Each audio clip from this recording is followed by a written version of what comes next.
Hello, my name is Yi Lin. I'm from Taipei, Taiwan, and I'm a PhD candidate at the Faculty of Education at the University of Cambridge.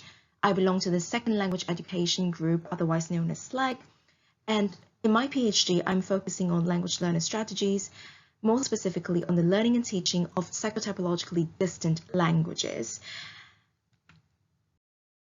However, in this research for Surge, my topic will be circling around linguistically similar languages, and my topic is learner difficulties and strategy choice when learning to read in a genetically related language, the case of a Ukrainian language learner.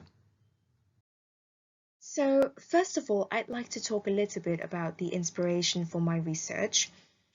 Well, in the past, I've read quite a lot of articles on cross-linguistic influence, and I noticed that there's a lot of awareness on linguistic transfer. And as we all know, linguistic transfer is where the learner observes some sorts of similarity between the background language and the target language, and he uses this sort of linguistic similarity to facilitate his learning. However, I get the feeling that people believe when it comes to learning linguistically similar languages that the process is straightforward without much difficulty.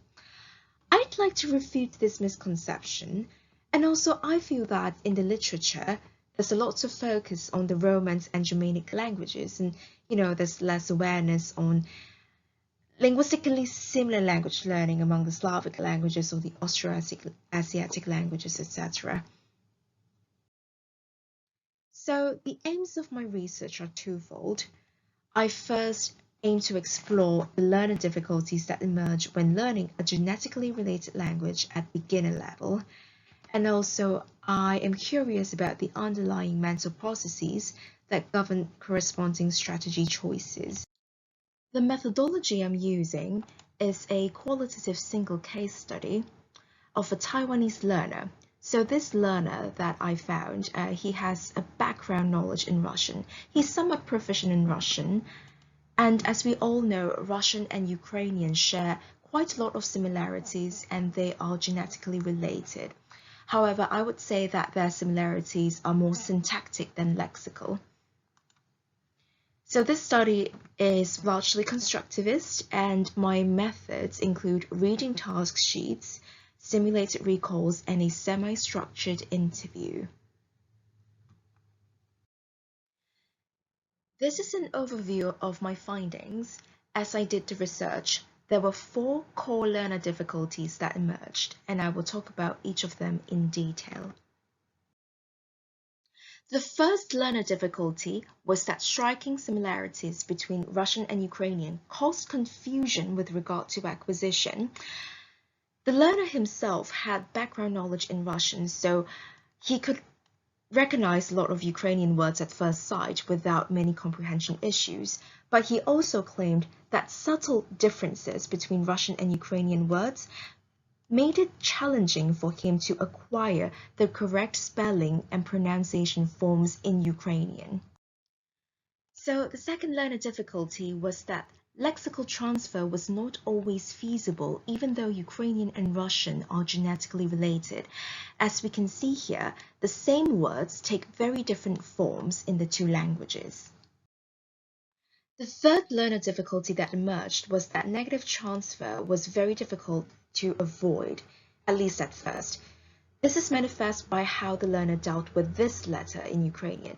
This is pronounced h in Ukrainian but g in Russian, and at first the learner couldn't shake off the g sound.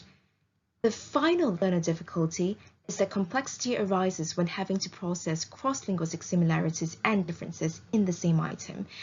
Taking I'm 28 years old as an example, in Ukrainian you would say «Мені 28 років», and in Russian you would say «Мне 28 лет». So the learner had to observe syntactic similarities while looking at how the words are spelled differently at the same time. So that could be a little bit confusing. As the learner talked about his learner difficulties, I noticed that he engaged rather critically with the strategies that he used, and he also made implicit connections to second language acquisition theory while doing so. So here I felt that The implications were twofold. Firstly, I raised the question of how we can elevate student awareness of the thinking processes when it comes to deciding strategies. So how can we train students to think more critically and scientifically about the language learner strategies that they use? And also, I believe that there is a needed critical convergence between the fields of language learner strategies and second language acquisition. So that brings me to the end of my presentation. I really hope that you've enjoyed this, and if you have enjoyed this video, please don't hesitate to give my article a read, and I really look forward to hearing your questions and comments. Thank you.